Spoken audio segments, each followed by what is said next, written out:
Hello दोस्तों, I hope आप सब ठीक होंगे। दोस्तों कल मैंने अपना आईपीसी का सेक्शन 34 और 149 में डिफरेंस बताया था, कॉमन इंटेंशन और कॉमन ऑब्जेक्ट में। उसके लैंडमार्क जजमेंट भी बताई थी और प्लस में उसका अर्थ भी बताया था। आप प्लीज़ मेरी उस वीडियो को जाकर देखें और अगर अच्छे लगे तो लाइक उसको करें, और अगर पढ़ने के पर्पज से देखें तो उसको आप शेयर भी करें, जो आगे बच्चों तक वो वीडियो पहुँचती रहे। दोस्तों आज आपको पढ़ाऊंगा लायबिलिटी। लायबिलिटी क्या होती है? देखो, नॉर्मल लाइफ में ऐसा ना कोई प्रिंसिपल होता है जो हर व्यक्ति पर यूज होता है। आप छोटी सी बात याद रखना कि जो मैं आपको आज लायबिलिटी पढ़ाऊंगा, स्ट्रिक्ट लायबिलिटी और प्लस में एब्सोल्यूट लायबिलिटी, इन दोनों का मतलब नॉर्मल लाइफ में अगर आपकी गलती भी ना हो तो उससे पता क्या चलता है कि नो फॉल्ट लायबिलिटी होती क्या है। नो फॉल्ट लायबिलिटी मैं आपको भी बताऊंगा इसमें होता क्या है, ठीक है। इसमें नॉर्मल लाइफ में जो प्रिंसिपल यूज होगा हर एक व्यक्ति पर यूज होगा। रॉन्गफुल एक्ट और रॉन्गफुल ओमिशन क्या होता है? किसी भी व्यक्ति को डैमेज होता है तो उसके रेमेडी प्रोवाइड की जाती है अदर व्यक्ति से, व्यक्ति हो, कंपनी हो, किसी से भी। जितने भी टोट्स हैं जो हमारे लॉ ऑफ टोट है उसमें लिखा हुआ है कि फॉल्ट बेस्ड लायबिलिटी क्या होती है। फॉल्ट बेस्ड लायबिलिटी की बात करते हुए अगर आप कोई भी फॉल्ट करोगे तो उसके आप लायबल होंगे। मतलब अगर आप कोई भी रॉन्गफुल एक्ट करते हो तो आप उस एक्ट का उसको लायबल करने के लिए दायित्व उसका आपके ऊपर ही जाएगा। सिंपल सा फंडा कहता है टोट्स इस बात को। और पर लेकिन कुछ लायबिलिटी ऐसी होती हैं जो आपकी गलती भी ना हो बट उसका हर्जाना फिर भी आपको भरना पड़े, तो उसके लिए ये स्ट्रिक्ट लायबिलिटी और प्लस में एब्सोल्यूट लायबिलिटी दोनों ही मेन है। मैं आपको तो बताता हूँ कि ये नो फॉल्ट लायबिलिटी का कंसेप्ट बताऊंगा कहाँ से आया, कैसे हुआ। जिसका कंसेप्ट है अगर आपका कोई भी फॉल्ट ना हो, मतलब आपकी कोई गलती ना हो, तो भी लायबिलिटी आपकी बनेगी। स्ट्रिक्ट लायबिलिटी क्या कहती है? इसमें दो लायबिलिटी होती है, स्ट्रिक्ट लायबिलिटी और एब्सोल्यूट लायबिलिटी। स्ट्रिक्ट लायबिलिटी को जानने के लिए स्ट्रिक्ट लायबिलिटी का कॉन्सेप्ट कहां से आया? वो आया इस वाले केस से, रेलैंड वर्सेस फ्लेक्चर वाले केस से। जो एक केस हुआ था 1868 का केस है, आप इसको अगर देखना, रेलैंड वर्सेस फ्लेक्चर। ये एग्जाम के पॉइंट ऑफ व्यू से भी जरूरी है और नॉर्मल व्यक्तियों के लिए भी बहुत ज्यादा जरूरी है। बिकॉज कई बार वो लगता है कि गलती मेरी नहीं है बट लेकिन मेरे ऊपर ये लायबिलिटी कैसे आई, तो मैं उसके लिए आपको बताऊंगा। देखो, एक मतलब घर होता है जिसका होता है रेलैंड का ये घर है। उसके घर में माइंस बिछी होती हैं। मतलब जो इसका मैं आपको इस केस का पूरा ही व्याख्या बताऊंगा कि जो डिटेल बताऊंगा इस पूरे केस की। जो इसका घर होता है, जो इसका एरिया होता है, उस एरिया में इसके घर के पास माइंस होती हैं। ये माइंस का कारोबार करता है, ठीक है। और जो फ्लेचर होता है वो अपनी यहाँ पे मिल चलाता है। उसका मिल्स का दायरा ये होता है। फ्लेक्चर क्या सोचता है कि जो मिल चलाने के लिए हमेशा एनर्जी की रिक्वायरमेंट पड़ती है। अब एनर्जी की रिक्वायरमेंट पड़ेगी तो वो ऑब्वियस सी बात है, वो अपना एक रिजर्वेयर बनाता है। रिजर्व मतलब पानी रखने के लिए वहां पे जगह बनाता है। उस जगह को बनाने के लिए वो कॉन्ट्रैक्टर और इंजीनियर को हायर करता है। हायर करने के बाद जब वो इंजीनियर और कॉन्ट्रैक्टर रिजर्वेयर बनाते हैं, तो रिजर्वेयर बनाते हुए वो इस चीज का ध्यान नहीं करते कि इससे आने वाले टाइम में घटना क्या हो सकती है और क्या इसका बचाव क्या है और इसका नुकसान क्या है। वो चीज का बिना ध्यान करते, जबकि उनको पता होता है कि उस तरफ में माइंस का कारोबार होता है और माइंस का काम होता है, तो बट लेकिन वो फिर भी उसको इग्नोर कर देते हैं। इग्नोर करने के बाद जब वो इसको बना के चले जाते हैं तो जो फ्लेक्चर होता है वो उसमें रिजर्वेयर में अपना पानी भर देता है उसको अच्छे से, कि बिकॉज एनर्जी बनाने के लिए एनर्जी से माइल चलेगी, तो उसमें पानी भर देता है। पानी भरने के बाद वो इस चीज का ध्यान नहीं करते कि वो जो पानी होता है वो नीचे से होता हुआ वो पहुंच जाता है रेलैंड की माइंस में। और माइंस में जाने के बाद उसकी वो सारी माइंस खराब हो जाती है, जिससे उसको बहुत बड़ा नुकसान होता है। नुकसान होने की वजह से जो रेलैंड है वो फ्लेक्चर पर केस फाइल कर देता है। केस फाइल करने के बाद जब वो फाइल करता है तो लॉ ऑफ हाउस होते थे उस समय पे, लॉ ऑफ हाउस 1868 में। तो लॉ ऑफ हाउस के पास केस जब जाता है तो जो फ्लेचर होता है वो ये अपने पॉइंट रखता है कि मैंने एक तो उसको अपनी जगह पे बनाया, रिजर्वेयर जो है मैंने अपनी जगह के अंदर ही बनाया। दूसरी चीज कि जो इसकी गलती है वो सारी कॉन्ट्रैक्टर और इंजीनियर की गलती है, बिकॉज उनका काम था ये करना कि इसको कैसे सेव किया जाए। बट उसके बाद भी जो इनका लॉ ऑफ हाउस का जो निर्णय आता है वो रिलायंस के पक्ष में आता है। रिलायंस के पक्ष में आने के बाद वो ये कहते हैं कि भाई इसमें आपकी ही मिस्टेक है, बिकॉज ये आपके पार्ट पे बना है और इसमें आपकी मिस्टेक है। इस मिस्टेक को जो ये स्ट्रिक्ट लायबिलिटी है, ये इसमें 3 पॉइंट होते हैं जिससे उसकी मिस्टेक का पता चलता है कि मिस्टेक उसमें क्या क्या है, क्या क्या नहीं है।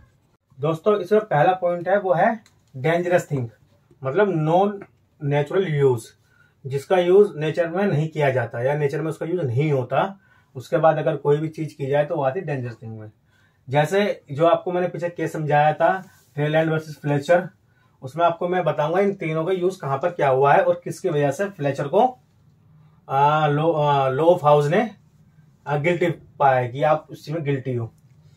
देखो सर, पहली चीज क्या थी, अगर कोई व्यक्ति अपनी जमीन में कोई भी डेंजरस थिंग लेकर आता है तो इसका मतलब है जो उसने फ्लेचर ने अपनी जो मिल थी उसमें अननेचुरल चीज के लिए जो आपको बताया था गड्ढा खोदा था, तो उसने अननेचुरल चीज उसमें पहले की, तो ये चीज पहली पॉइंट इसमें यूज हो जाती है। देन दूसरा स्केप क्या होता है, और वह डेंजरस थिंग स्केप हो जाती है, मतलब जो उसने उसमें पानी भरने का जो वो स्केप हुई, जबकि वो मतलब जमीन के नीचे से होती हुई उसकी जो माइंस थे वहां तक पहुंच गई, तो ये स्केप हो चुका है। दोनों चीज हो गई इसमें। देखो किसी भी चीज में इनमें तीनों में से कोई 2 चीज हमेशा होनी चाहिए, एक तो डेंजरस थिंग भी इसमें हो गई, ठीक है, दूसरा स्केप भी इसमें हो गई, तीसरी प्राइमा फेसी लायबिलिटी, तो प्राइमा फेसी से वही लायबल होगा, मतलब उसके पहले दृष्टांत से जो उसका पहली चीज देखने की थी तो उसके अकॉर्डिंग उसमें फ्लेचर को ही गिल्टी माना गया है। हमेशा स्ट्रिक्ट लायबिलिटी में ये 3 पॉइंट होने बहुत जरूरी हैं। पहले डेंजरस थिंग, ये नॉन नेचुरल यूज तो मैंने इसलिए समझाया कि आपको पता रहे कि डेंजरस थिंग में क्या क्या चीजें आती हैं। जैसे नॉन नेचुरल थिंग यूज है, उस जो यूजेबल नहीं है तो उसलिए वो डेंजरस थिंग होगी। और दूसरी चीज स्केप दूसरा मेन है, तीसरा प्राइमा फेसी लायबिलिटी। ये तीनों पॉइंट से स्ट्रिक्ट लायबिलिटी का पता चलता है। एक चीज इसमें और याद रखना, मैं नोट करके लिखा हुआ है इसमें, स्ट्रिक्ट लायबिलिटी केस में हमेशा बर्डन ऑफ प्रूफ जो होता है, burden of proof evidence act में बताया गया है, जो बर्डन ऑफ प्रूफ होगा हमेशा डिफेंडेंट पर होगा, जो उसको डिफेंड करेगा फ्लेक्चर पे, और कंप्लेनेंट पर कभी नहीं होगा। जी याद रखना कि हमेशा बर्डन ऑफ प्रूफ हमेशा डिफेंडेंट पर होता है, जो डिफेंड करता है चीजों को। टोर्ट्स ऑफ लायबिलिटी में कुछ डिफेंडेंट को भी एक्सेप्शन दिए हुए हैं, मतलब उसको भी थोड़े बहुत उसके एक्सेप्शन दिए गए हैं, जो कि सर पहला एक्सेप्शन है प्लेंटिफ फॉल्ट, अगर प्लेंटिफ का कोई फॉल्ट हो, जैसे इसमें तो डिफेंडेंट का फॉल्ट था, ये होता है डिफेंडेंट, ये होता है प्लेंटिफ, इसमें तो डिफेंडेंट का फॉल्ट था तो ये सीधी स्ट्रिक्ट लायबिलिटी में आ गई। बट लेकिन जो उसके एक्सेप्शन दिए गए जिसमें कि डिफेंडेंट को फायदा दिया गया है, उसमें पहला पॉइंट जो होता है वो होता है प्लेंटिफ फॉल्ट। प्लेंटिफ फॉल्ट में केस है पॉन्टिंग वर्सेस नॉक्स के नाम से, 1849 का ये केस है। इसमें क्या हुआ था, इस केस में जो पॉन्टिंग था उसने अपनी जमीन में, मतलब अपने जमीन का जो हिस्सा था उसका, उसमें उसने जहरीले पेड़ लगा रखे थे, उसकी जमीन में जहरीले पेड़ लगे हुए थे, जिसमें कि नॉक्स जो था उसके पास कुछ घोड़े थे, तो उन घोड़ों में से एक घोड़ा पॉन्टिंग के जो उसका एरिया है, लैंड है जो उसका, उसमें चले जाता है और वहां पे जो पेड़ लगा होता है उसके वो पत्ते खा लेता है जहरीले पेड़ के, जिसके कारण जो नॉक्स के घोड़ा होता है वो मर जाता है। मरने के बाद नॉक्स उस पर केस फाइल करता है कि भाई आपकी जमीन में मतलब जहरीले पेड़ होने की वजह से मेरा जो घोड़ा है वो एक्सपायर कर गया, तो मुझे इसके लिए आप हर्जाना दो, मतलब मुझे इसके लिए पैसे दो। तो इसमें केस में हुआ क्या था, जो जजेस थे, मतलब ये 1849 का है तो इसमें भी लॉ ऑफ हाउस होंगे, तो उन्होंने ये बोला कि इन 3 चीजों का होना बहुत जरूरी है। देखो पॉन्टिंग के जमीन पर जहरीले पेड़ होना, ठीक है, डेंजरस थिंग में आ गया कि डेंजरस थिंग का पार्ट हो गया। बट जो पेड़ थे वो उसी के लैंड में थे, वो कहीं भी स्केप नहीं किए गए। मतलब ऐसा होता है लैंड में पेड़ लगे हुए हैं और वो कहीं फैले हुए नहीं थे, वो उसी के लैंड के अंदर थे। और अगर वो फैले हुए होते या मतलब नोक्स की तरफ आ रहे होते या बाहर उसके लैंड से बाहर गए हुए होते तो ये स्केप में आ जाता। बट लेकिन वो जो पेड़ थे वो उसी की जमीन पर होने के कारण जो लोफ हाउस है उसने ये बोला कि इसका हर्जाना पॉन्टिंग आपको नहीं देगा, बिकॉज उसमें आपका स्केप हुआ ही नहीं है। और जब उसमें स्केप नहीं हुआ तो फिर वो उसको पेनल्टी का हकदार बनता ही नहीं है। तो इसी वाले केस में जो एक्सेप्शन मैंने आपको बताया कि डिफेंडेंट को जो फायदे मिलते हैं वो इस तरीके से मिलते हैं। इसमें आपको मैं भी और बताऊंगा, जैसे गॉड ऑफ एक्ट है, इसे 2-3 तरीके के इसमें और भी हैं, वो मैं भी आपको आगे वीडियो में बताऊंगा। इसका सेकंड एक्सप्रेशन जो आपको बता रहा था वो ये है act of God. Act of God को समझने के लिए सबसे बढ़िया जो केस है वो है निकोलस वर्सेस मार्शलैंड। इस वाले केस में हुआ क्या था कि अनप्रेडिक्टेबल रेन होती है, जिसकी वजह से जो निकोलस है उसकी जो आर्टिफिशियल लेक होती है उसमें बाढ़ आ जाती है। बिकॉज एक तो आर्टिफिशियल लेक है और उसके बाद हैवी रेन हो जाती है, तो जिससे उसकी जो आर्टिफिशियल लेक है उसमें बाढ़ आ जाती है, जिसके कारण वह बाढ़ का पानी जो होता है वो मार्शलैंड के घर में पहुंच जाता है।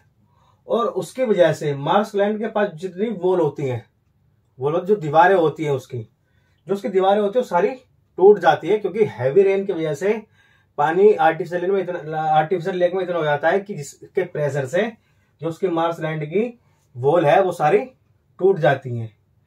तो इसमें क्या हुआ, इस केस में जो मार्शलैंड है उसने ये कहा कि आर्टिफिशियल लेक बनाना एक डेंजरस थिंग है और नॉन नेचुरल यूज में आता है, और इसी वजह से मुझे नुकसान हुआ, तो मुझे इसका डैमेज जो इसमें डैमेज हुआ है मुझे उसका क्लेम चाहिए।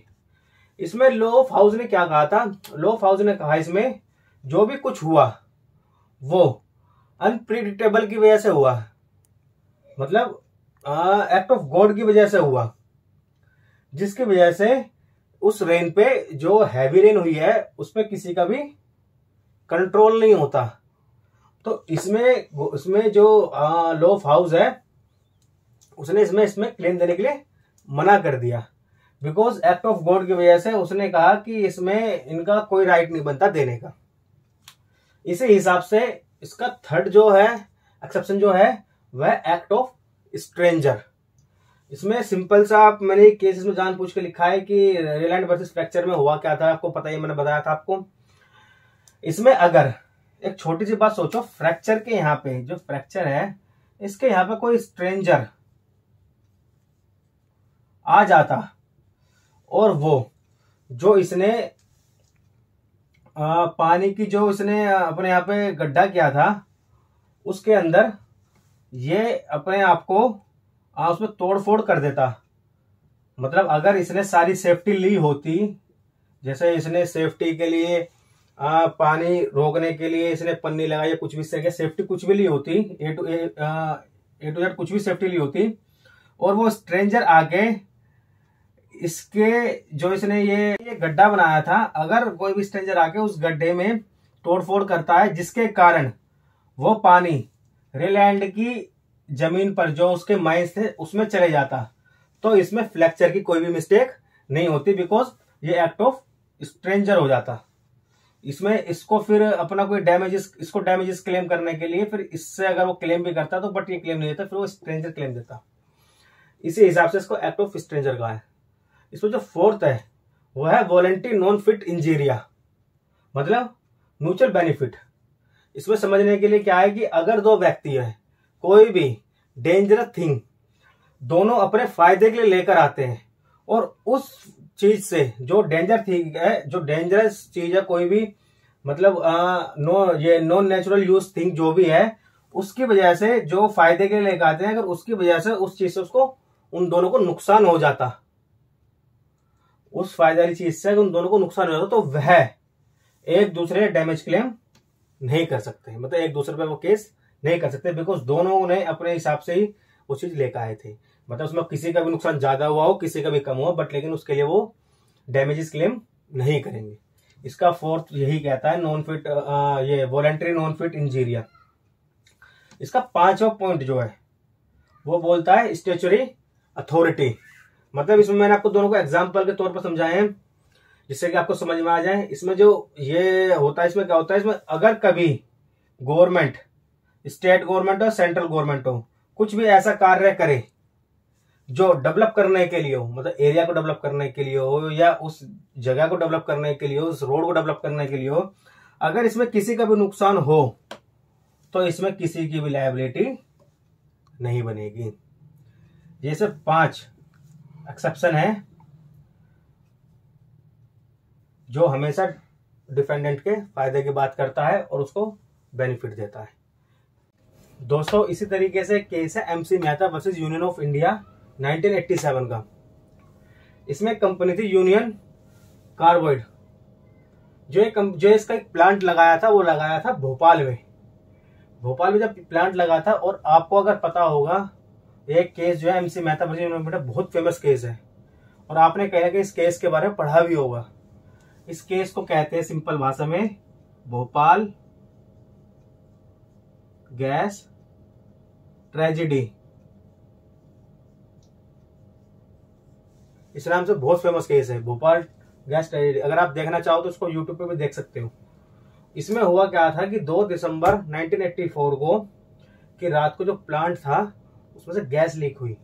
जो गैस थी एसिड था, गैस थी इस तरीके से, जो बहुत ज्यादा मात्रा में लीक की गई। कई हजार टनों में, मतलब कई हजार किलो वो गैस लीक हुई, जिसकी वजह से उसके चारों तरफ का जो एरिया था वो उस जहरीली गैस से, उसमें कम से कम भी कई हजार व्यक्ति मरे, कई हजार मतलब डिसेबल हुए। तो आप इस केस को देखना जरूर, मैं आपको बताऊंगा कि इस केस को जरूर देखना। ये केस बड़ा ही अच्छा है देखने के लिए। इसमें हुआ क्या था कि जो गैस लीक हुई थी, इसी केस की वजह से सबसे पहले एब्सोल्यूट लायबिलिटी, जो मेरा दूसरा पॉइंट था, एब्सोल्यूट लायबिलिटी का कॉन्सेप्ट इसी इंडिया में जो आया था वो इसी केस की वजह से आया था कि एब्सोल्यूट लायबिलिटी होती क्या है। और इसमें जो मैंने पॉइंट लिखे हैं, एक बार आप मेरे पॉइंट देखिए। एंटरप्राइजेस फॉर प्रॉफिट ऑर्गेनाइजेशन, जिसमें 3 पॉइंट बताए गए हैं। 3 में से पॉइंट से मैंने 2 ही हैं, तीसरा तो स्केप जो बताएगा आपको बताऊंगा मैं। इसमें मेन है एंटरप्राइजेस फॉर प्रॉफिट ऑर्गेनाइजेशन। उसका सेकंड पॉइंट है वो है हैजार्डियस या डेंजरस एक्टिविटी। तीसरा जो पॉइंट है इसका है escape not necessary. Absolute liability के 3 पॉइंट बनते हैं। इसमें आप केस में देखो, सिंपल सा एंटरप्राइज फॉर प्रॉफिट ऑर्गेनाइजेशन थी क्योंकि इसने प्लांट लगाया था, तो ये प्रॉफिट ऑर्गेनाइजेशन थी। दूसरी चीज हैजरस और डेंजरस एक्टिविटी। इसमें डेंजरस एक्टिविटी हो रही थी। डेंजरस एक्टिविटी में क्या था कि जो भी सेफ्टी पर्पस, जो भी गवर्नमेंट सेफ्टी पर्पस बताती है कि आपको अपनी कंपनी में इस तरह के सेफ्टी पर्पस से ये चीजें करनी है, तो उसी के अकॉर्डिंग इसने कोई भी सेफ्टी नहीं बरती। जब ये चेकिंग हुई इसकी तो उसमें कोई भी सेफ्टी नहीं थी, किसी भी तरह की कोई सेफ्टी के लिए कोई काम नहीं किया गया। और इसमें एस्केप नेसेसरी नहीं है क्योंकि बिकॉज जो वो गैस थी वो उसने काफी एरिया कवर किया, इसके वजह से कई हजार लोग मरे। तो इसमें एस्केप कोई जरूरी नहीं है। डेंजरस एक्टिविटी इसमें हुई थी कि गैस लीक हुई और उसने कोई भी उसकी सेफ्टी पर्पस अपना कुछ भी नहीं किया। और एंटरप्राइजेस थी ये प्रॉफिट ऑर्गेनाइजेशन। ठीक है, ये सबसे बढ़िया इसका है। आपने देख लिया होगा एब्सोल्यूट लायबिलिटी में होता क्या है। ये तीनों चीज ही मेन है, आप इसको देख लेना कि मैंने आपको इस केस के बारे में बता दिया और इन तीनों के पॉइंट के बारे में आपको मैंने बता दिया। अब मैं आपको डिफरेंस बता दूं दोनों में, स्ट्रिक्ट लायबिलिटी और प्लस में एब्सोल्यूट लायबिलिटी में, दोनों में डिफरेंस क्या क्या है। देखो स्ट्रिक्ट लायबिलिटी में पहला डिफरेंस जो है किसी भी पर्सन के बारे में बात करती है, मतलब जो स्ट्रिक्ट लायबिलिटी है वो पर्सन के बारे में बात करती है। और जो एब्सोल्यूट लायबिलिटी है वो क्या करती है, एंटरप्राइजेस के बारे में बात करती है, मतलब कोई कमर्शियल पर्पस हो, जो एंटरप्राइजेस होते हैं, प्रॉफिटेबल ऑर्गेनाइजेशन जो होती है उनके बारे में बात करती है। स्ट्रिक्ट लायबिलिटी में होता है क्या, जो भी डेंजरस थिंग को स्केप करती है। स्ट्रिक्ट लायबिलिटी में याद रखना कि डेंजरस थिंग को और वो उसको स्केप करती हो, मतलब स्केप करती हो और दूसरी जगह पर जाती हो। इसमें क्या, स्केप इज नॉट नेसेसरी, इसमें स्केप की कोई जरूरत नहीं है। तीसरा इसका जो पॉइंट है, डिफेंडेंट को कुछ भी एक्सेप्शन मिले हुए हैं, मतलब जो डिफेंडेंट है उसको कुछ एक्सेप्शन मिले हुए हैं जिसे यूज करके वो उस अपनी लायबिलिटी से बच सकता है। जो मैंने आपको बताया था, एक्ट ऑफ गॉड है, या एक्ट ऑफ स्ट्रेंजर है, वॉलंटरी नोट फॉर इंजीरिया है, या प्लस में मैंने आपको ये 5 पॉइंट बताए थे, उस चीज के हिसाब से जो लायबिलिटी है उससे वो बच सकता है। इसमें क्या है, नो एक्सेप्शन, इसमें कोई एक्सेप्शन नहीं है, इससे मतलब आपको पे करना ही करना है। तो इसी हिसाब से आप ये चीज याद रखना कि स्ट्रिक्ट लायबिलिटी क्या होती है और एब्सोल्यूट लायबिलिटी क्या होती है। और आपको एक चीज और बता दूं, एब्सोल्यूट लायबिलिटी में जब भी कैलकुलेशन करते हैं कितनी भरपाई करनी है, मतलब जैसे भोपाल गैस ट्रेजेडी में कई हजार लोग मरे थे, तो उसके हिसाब से उसकी जो भरपाई करनी थी तो कैसे भरपाई की जाती है, क्वांटम ऑफ डैमेजेस, डैमेज कितना हुआ, और साइज ऑफ एंटरप्राइजेस, एंटरप्राइजेस की जो साइज है, साइज का मतलब है कि वो कितना पे कर सकती है, उसकी जो गुडविल है वो कितनी बड़ी है, कितना वो पे कर सकती है, कितनी बड़ी कंपनी है, उसके अकॉर्डिंग। इसमें मैंने लिखा है कि जिस भी ऑर्गेनाइजेशन से गलती होती है या नुकसान होता है तो ऑर्गेनाइज कितनी बड़ी है उसे देखकर भरपाई की जाती है। तो इसी हिसाब से मैंने आपको स्ट्रिक्ट लायबिलिटी और प्लस एब्सोल्यूट लायबिलिटी के बारे में बता दिया है। अगर आपको इसमें कुछ चीज ना समझ में भी आए तो आप मुझे कमेंट कर सकते हो, मैं आपको उसको दोबारा समझा दूंगा। तो प्लीज आप मेरी इस वीडियो को जरूर देखना, बिकॉज ये हर चीज से, ये नॉर्मल आदमी के लिए भी बहुत ज्यादा इंपॉर्टेंट है, क्योंकि इसमें स्ट्रिक्ट लायबिलिटी नॉर्मल पर्सन के लिए ही यूज की जाती है और एब्सोल्यूट लायबिलिटी हमेशा एंटरप्राइज के लिए यूज की जाती है। तो प्लीज आप मेरी वीडियो जरूर देखना और प्लीज इस वीडियो में मेरी कमेंट भी करना, और अगर वीडियो अच्छी लगे और आपको लगे कि भाई यूजेबल है तो उसको आगे शेयर भी करना और मेरी वीडियो को लाइक भी करना। Thank you.